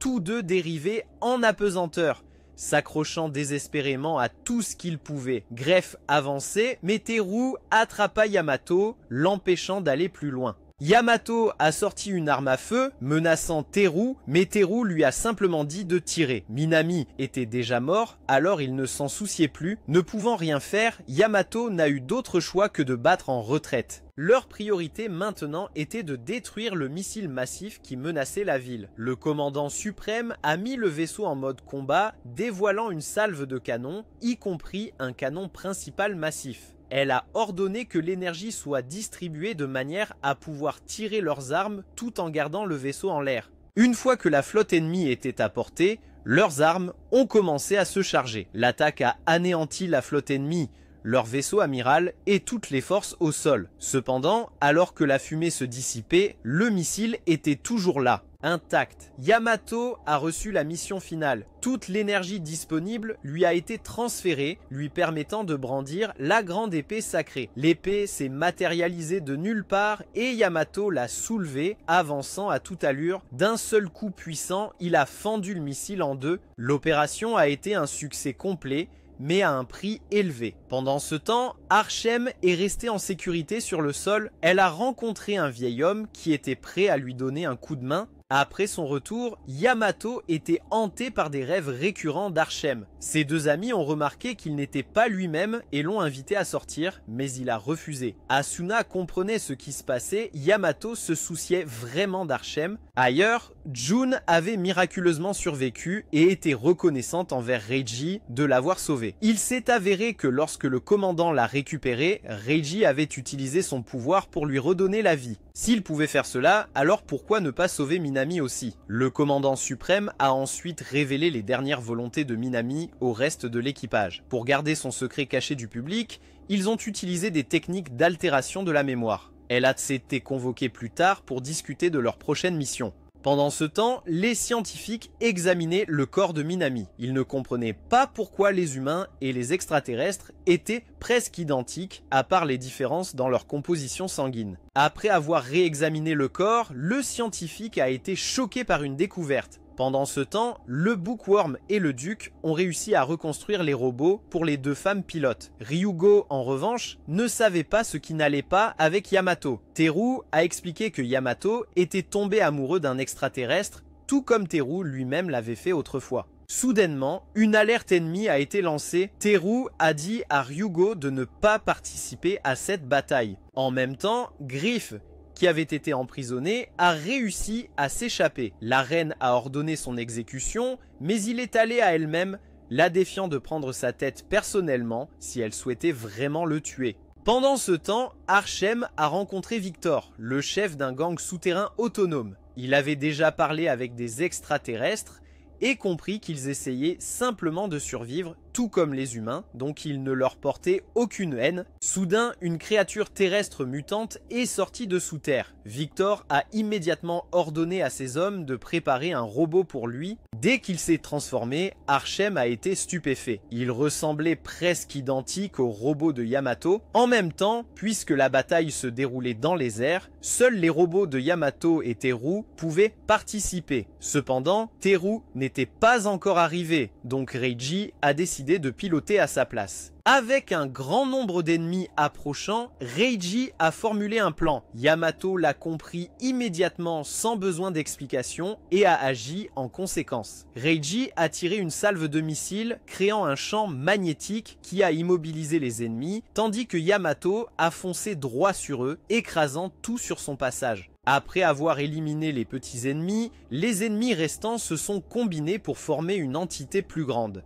Yamato a réagi avec ses canons. Pour empêcher Yamato d'être repoussé par le recul, Reiji s'est appuyé contre son dos et a lancé une attaque dans la direction opposée. Les forces opposées se sont annulées, neutralisant à la fois leur mouvement et l'ennemi combiné. Maintenant, seul le vaisseau de guerre ennemi massif restait. Yamato voulait utiliser à nouveau l'épée sacrée, mais il n'avait pas assez de matériaux pour la recréer. Il a donc décidé d'utiliser les ressources restantes pour fabriquer autre chose. Tandis que Yamato rassemblait de l'énergie, Victor en bas assomma la créature mutante d'un coup de poing, puis s'avança et détruisit sa tête. À ce moment-là, Yamato avait pris tout le matériel restant de leur vaisseau et était monté dans l'espace. Là, il a rassemblé de l'énergie supplémentaire et a créé un aéronef semblable à un jetpack sur son dos. De plus, il a formé un énorme météore. Utilisant les ailes de sa nouvelle unité de vol, il a propulsé le météore vers le bas, le lançant directement sur le vaisseau de guerre ennemi.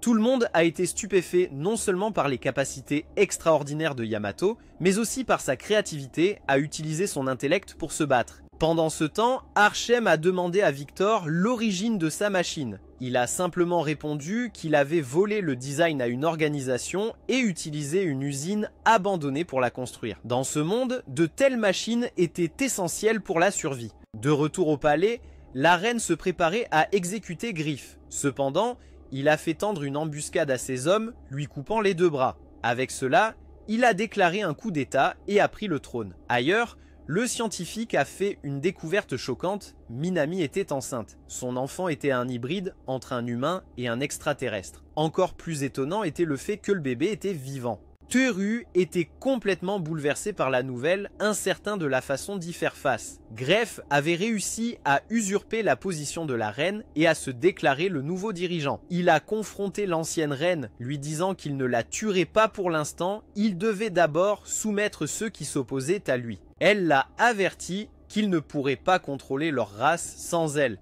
car elle était la seule capable de produire des soldats. Mais Greff a soutenu que sa fille pouvait faire de même. Pendant ce temps, Archem a conclu un accord avec Victor, lui demandant de l'emmener quelque part. Il a exigé un paiement, alors elle lui a rappelé le navire de guerre qui venait de partir. Elle voulait qu'il l'emmène là-bas pour qu'elle puisse sauver tout le monde à bord. En échange, elle lui donnerait toutes les provisions à bord du navire. Victor a trouvé l'accord intéressant et a accepté. Cependant, avant de l'aider, il devait retourner à son établissement pour faire le plein. À ce moment-là, le président et sa flotte étaient en route vers le vaisseau de guerre écrasé, visant à secourir les survivants éventuels et à récupérer ses ressources et sa cargaison. Leur vaisseau spatial a bientôt atterri et a activé son mode camouflage. Le capitaine a ensuite mené une escouade de reconnaissance pour explorer les environs. Entre-temps, Yamato a retrouvé Ryugo et a remarqué qu'il était blessé. Ryugo a expliqué qu'il était accidentellement entré sur le territoire de Q. Yamato ne savait pas qui était Q, alors le rat de bibliothèque l'a informé que Q était une figure mystérieuse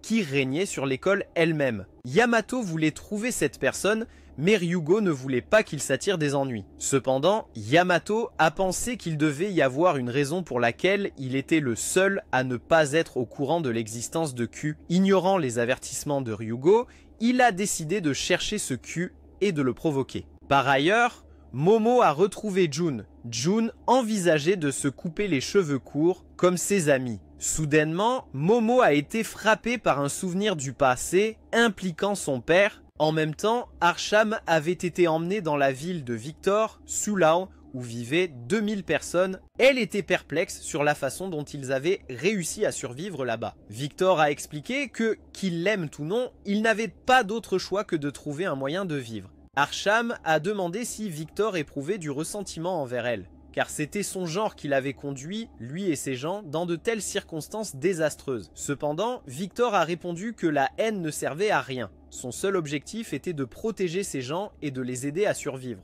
Soudain, un groupe de voyous est arrivé, causant des problèmes à Victor et essayant de flirter avec Archem. Victor s'en est rapidement occupé, mais le chef de la bande a sorti un couteau. Même ainsi, Victor l'a maîtrisé sans effort. Pendant ce temps, le scientifique s'approcha de Teru. Il avait découvert que l'enfant à naître de Manami était le sien. Le bébé était un hybride entre un extraterrestre et un humain de la Terre. Le scientifique croyait que cet enfant pourrait survivre dans des environnements où les humains ne le pouvaient ne pas. Il voulait expérimenter sur le bébé pour aider l'humanité à développer un moyen de vivre dans des conditions extraterrestres. Cependant, Teru était terrifié. Si la nouvelle se répandait à propos de l'enfant, les extraterrestres essaièrent sûrement de le saisir pour la même raison. Il craignait que l'enfant ne devienne une menace majeure, mais pour le scientifique, le bébé représentait un espoir pour l'humanité. Il décida de mener ses recherches en secret pour que personne d'autre ne le découvre. Pendant ce temps, Yamato a retrouvé Jun et Reiji. Tous les trois ont réalisé qu'aucun d'eux ne savait quoi que ce soit sur Q's, alors ils ont décidé d'enquêter. Ils sont entrés dans le gymnase où Q's les attendait déjà. Cuse était confus quant à la raison pour laquelle les trois ne se souvenaient pas de lui. Il soupçonnait que Cuse avait altéré les souvenirs de tout le monde. Cependant, il était impossible de déterminer si c'était les souvenirs de tout le monde qui avaient été changés ou seulement les leurs dans les limites de l'abri. Q lui-même voulait devenir pilote et le moyen le plus rapide d'y parvenir était de vaincre un pilote devant les caméras. Q a soudainement attrapé la tête de Yamato et l'a repoussé d'un coup de pied. Yamato a dit aux deux autres de ne pas intervenir, qu'il s'en occuperait lui-même. Il a foncé sur Q, lançant une série d'attaques, mais Q les a esquivées sans effort et a riposté avec un coup de pied. Q a moqué Yamato, disant qu'il n'était pas à la hauteur pour lui. Yamato ne comprenait pas comment Q pouvait esquiver ses attaques si parfaitement. C'était comme s'il se battait contre quelqu'un d'une unité spéciale. Mais ensuite, par hasard, Yamato a accidentellement allumé un écran et a vu la performance d'Asuna. Avec de la musique en fond, Yamato a soudainement combattu avec beaucoup plus d'enthousiasme. Mais même alors, il était toujours repoussé. Réalisant qu'il avait besoin d'un avantage, il a fait signe à Jun et Reiji d'ouvrir les rideaux à son commandement. Yamato se souciait plus de gagner que de sa fierté. Il a ensuite bondi en avant, esquivant les attaques de Q tout en s'accrochant à une corde et se balançant vers le projecteur au-dessus. Jun et Reiji ont suivi son signal, ouvrant les rideaux et inondant le gymnase de lumière vive, aveuglant momentanément Q. Saisissant l'opportunité, Yamato s'est précipité et a donné 2 coups de pied puissants à la tête de Q. Pendant ce temps, l'équipe de patrouille du capitaine avait rencontré des ennemis à la surface. L'équipe de Yamato a été rapidement appelée au combat. Il a dit à Cuse d'être prêt à tout expliquer à leur retour. Yamato monta rapidement à bord de son robot, désormais équipé de canons et d'épées améliorées. Tous les robots des pilotes avaient reçu des améliorations. Lorsqu'ils se déployèrent pour soutenir l'équipe du capitaine, tout le monde était enthousiaste à propos de leurs améliorations. Cependant, ils ont été soudainement attaqués par un nouvel ennemi qui passait en volant et crachait des flammes sur eux. L'adversaire disparaissait continuellement de leur vue, rendant le suivi difficile. Yamato a suggéré de se séparer pour traquer l'ennemi. Les autres étaient surpris. Depuis quand Yamato était-il leur chef? Il a simplement déclaré que personne d'autre n'était plus apte à donner des ordres que lui. Pendant ce temps, Greif avait capturé son ancien supérieur, Vals, pour le punir de trahison. Dans le passé, Vals avait défié un ordre direct de la reine, ce qui avait entraîné sa longue emprisonnement. Cependant, contrairement à la reine, Vals n'était pas un lâche. Vals réalisa que Greif avait un moyen de pression sur lui, alors il choisit de se soumettre et de suivre les ordres de Greif. En même temps, l'un des subordonnés les plus loyaux de la reine, Demir, la libéra secrètement et l'aida à s'échapper. Ailleurs, les ancêtres de l'humanité, Adam et Ève, ont découvert que la Terre, la planète qu'ils avaient nourrie, avait été envahie. Déterminés à y mettre un terme, ils ont décidé d'agir. De retour avec le groupe de Yamato, l'ennemi maniant le feu est revenu. L'équipe l'a surnommé le démon du feu. Il a commencé à lancer des projectiles énergétiques capables de suivre leurs mouvements. Même s'ils ont essayé de se séparer et de s'échapper, les projectiles les ont poursuivis sans relâche. Teru a remarqué que les projectiles suivaient leurs mouvements et a dit à tout le monde d'arrêter de bouger. Comme prévu, les projectiles ont cessé leur poursuite. Le démon de feu a réalisé que les pilotes avaient découvert son astuce, mais leur immobilité lui donnait la parfaite occasion de les achever lui-même. Plus d'ennemis ont commencé à affluer, mettant l'équipe de Yamato dans une situation difficile. Cependant, de manière inattendue, les projectiles à tête chercheuse ont changé de trajectoire et ont commencé à cibler également les ennemis en mouvement. Cela a conduit Yamato à conclure que les projectiles n'étaient pas assez avancés pour faire la différence entre amis et ennemis. Bien que cela ait temporairement résolu leurs problèmes, le démon du feu lui-même restait une menace. Yamato a décidé d'utiliser la technique spéciale du robot, le coup de poing destructeur. Teru doutait de son efficacité car cela serait inutile si ça ne touchait pas, mais Yamato était sûr d'avoir un plan. Il a demandé à Ryugo d'attacher un moteur électrique à son bras droit et à la jambe du démon de feu. Ryugo a suivi le plan tandis que Teru s'efforçait d'empêcher le démon de feu d'esquiver. Avec l'intervention de Teru, Ryugo a réussi à fixer le moteur à la jambe du démon de feu. Yamato a ensuite lancé son bras robotique et a fait signe à Ryugo d'activer le courant électrique. Le bras du robot s'est connecté au démon de feu et a commencé à le poursuivre. Yamato a accéléré l'attaque, rendant impossible pour le démon de feu d'esquiver. Il a subi de lourds dégâts. Cependant, avant que Yamato puisse en finir avec lui, Vals ordonna aux pilotes du démon de feu de battre en retraite, car ils avaient déjà recueilli suffisamment de données de combat. Pendant ce temps, Griff apprit que la reine s'était échappée. Il prédit correctement qu'elle chercherait Arsham, mais décida de la laisser vagabonder pour l'instant. Ailleurs, Victor se préparait à transporter des fournitures. Arsham voulait l'accompagner. Leur premier arrêt a été une petite maison où vivaient une grand-mère et son petit-fils. Victor a administré un médicament à la grand-mère pour prolonger un peu sa vie, un médicament qu'il avait extrait d'un parasite qui les avait auparavant attaqués. Cependant, après être sorti, il a dit tranquillement au petit-fils de rester auprès de sa grand-mère jusqu'au matin, car c'était tout le temps qu'il lui restait. Bien qu'il l'ait regretté, il ne pouvait rien faire de plus pour elle. Après avoir terminé la livraison, Arsham a été émue par la vue des personnes luttant pour survivre. Elle se demandait si elle avait jamais été aussi forte qu'eux et a décidé d'aider Victor avec ses tâches de transport. Elle a passé toute la journée à travailler avec Victor et est vite devenue adorée par les habitants de la ville. Victor leur a promis qu'il mettrait fin à cette situation. Cette nuit-là, Arsham a commencé à réaliser pleinement l'étendue des crimes commis par son peuple. Victor a arrangé un endroit pour qu'elle dorme et elle a demandé ce qu'il voulait dire quand il a dit qu'il sauverait tout le monde. Il n'a pas répondu, il s'est simplement éloigné. Grâce au rêve de Victor, il a été révélé qu'il était en fait le père de Momo. Soudain, au milieu de la nuit, le radar a détecté 3 ennemis en approche. Victor s'est rapidement mobilisé pour la bataille, a activé son robot et a quitté l'abri pour les affronter.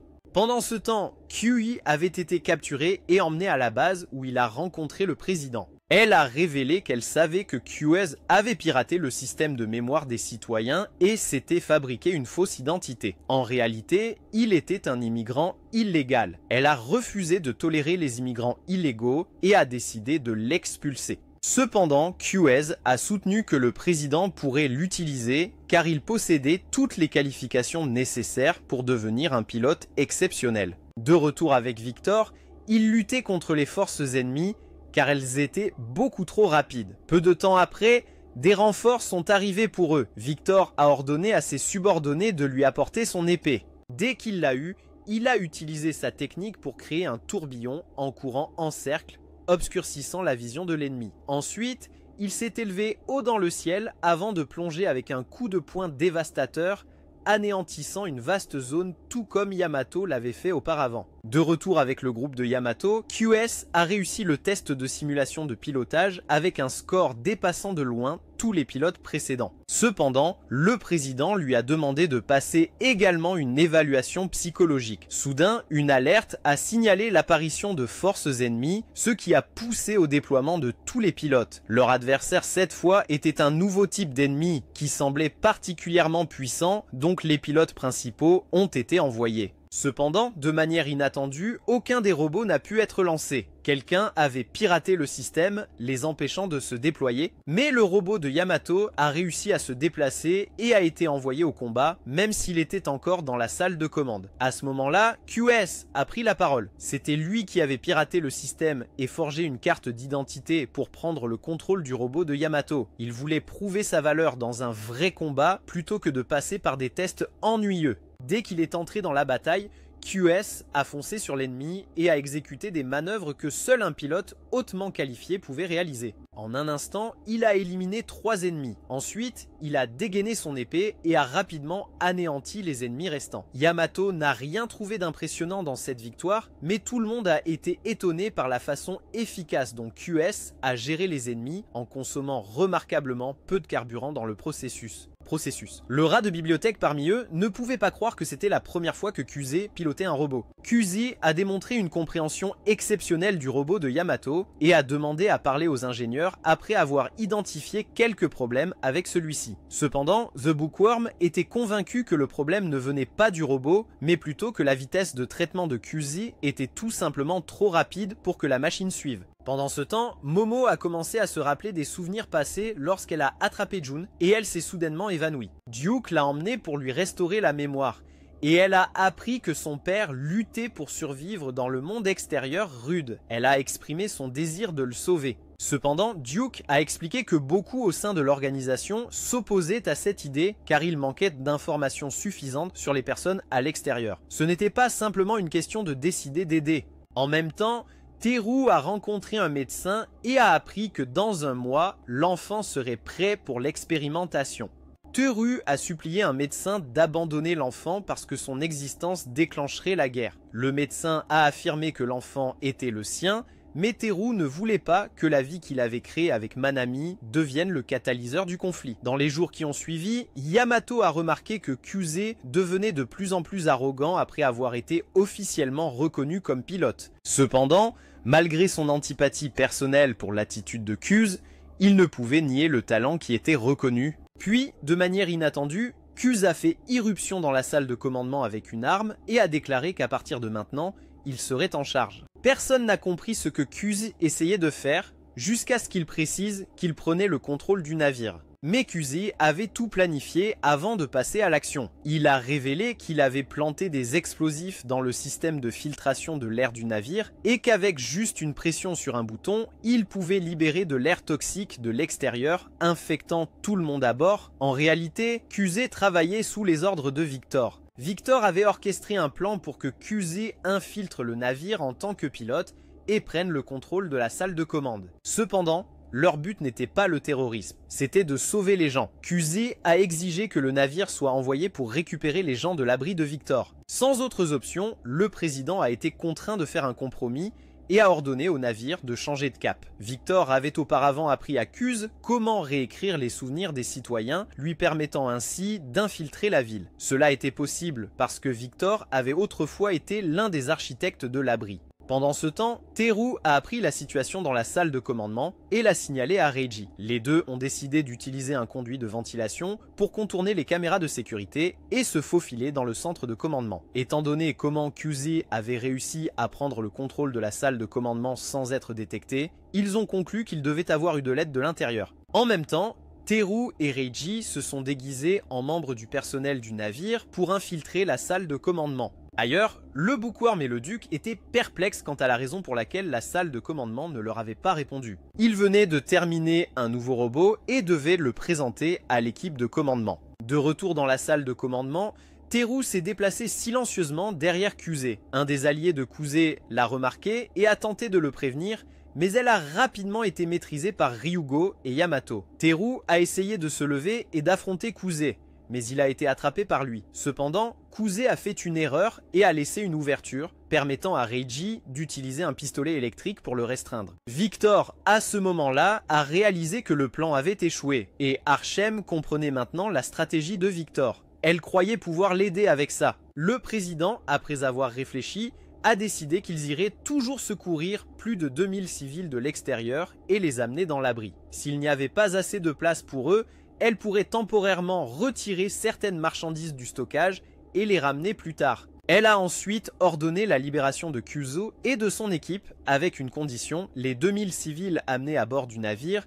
verraient leurs souvenirs modifiés. Soudain, une autre alerte ennemie est arrivée et Kuzé a reçu l'autorisation d'aller au combat. Il a ensuite rencontré le rat de bibliothèque qui l'a informé qu'il avait créé un nouveau robot spécifiquement pour le style de combat à grande vitesse de Kuz. Pendant ce temps, Momo a conseillé à Jun d'abandonner l'idée de devenir pilote car Jun souffrait de traumatisme psychologique. Quand il fut temps pour la bataille, Kuzé et Yamato échangèrent quelques remarques sarcastiques. Yamato se demanda aussi pourquoi Kuzé semblait écouter la présidente plus qu'avant, ce à quoi Kuzé répondit qu'il devait lui rendre l'appareil pour avoir accueilli son peuple. Kuzé a ensuite chargé et a rapidement abattu de nombreux ennemis, ce qui a incité le président à l'avertir de ne pas s'éloigner trop des autres. Cependant, Kuzé a été entouré par des ennemis et a dû être assisté par Yamato qui en a également profité pour le taquiner un peu. Yamato a également chargé en avant et Kuzé, ne voulant pas être laissé pour compte, a suivi le mouvement. Comme Kuzé bougeait si vite, Yamato a dû utiliser ses propulseurs au bon niveau pour le rattraper. Reiji et Teru, observant Yamato, étaient constamment surpris par ses actions. Yamato s'est alors transformé en une machine mortelle et tournoyante, tranchant tous les ennemis sur son chemin. Le président a remarqué que Yamato et Kuzé travaillaient exceptionnellement bien ensemble. Cependant, leur principal ennemi est apparu, une machine massive ressemblant à un tank. Kuzé a foncé devant, obligeant Yamato à le suivre de près. Kuzé savait qu'il devait percer un point faible du char, alors il a activé sa technique de perçage d'armure. Il s'est élancé en avant, accumulant l'énergie cinétique, et a demandé à Yamato d'utiliser la même technique au même endroit. Ciblage. Tous deux ont réussi à coordonner leur attaque et ont percé le char, le détruisant complètement. Pendant ce temps, la reine était arrivée à la ville humaine. Griff a découvert qu'Archem se cachait dans un village en dehors de l'abri. Cette nuit-là, Teru s'est faufilé dans la chambre du médecin pour éliminer son propre enfant, mais le médecin a cru par erreur que Teru s'intéressait toujours à son enfant et est venu rendre visite. Le médecin a expliqué que, selon la théorie, un enfant entre deux espèces différentes ne devrait pas être possible. Cependant, puisque l'ADN de l'enfant correspondait à la fois à celui de Teru et à celui de Manami, l'existence de cet enfant était sans aucun doute un miracle. Archem, en voyant le navire approcher du village, est allée à l'intérieur pour informer Victor. Elle se sentait toujours coupable, car son peuple avait commis de telles atrocités. Victor lui a demandé si elle voulait rejoindre son groupe sur le bateau, mais elle se souvint soudainement de Yamato et partit. Le président a ensuite demandé à Kuz de guider tout le monde à bord du navire. Elle a ordonné à tout le navire de préparer tout ce qui est nécessaire pour accueillir les civils à bord. Peu après, le navire a atterri et Yamato, avec Kuzé et une petite équipe, est entré dans le village. Kuzé a remarqué que les gens vivant confortablement dans l'abri comme Yamato ne comprendraient pas les luttes des gens ici. Victor est alors arrivé et a expliqué au groupe que la façon dont les villageois avaient survécu jusqu'à présent était en rassemblant des ressources de la nature et en étant autonomes.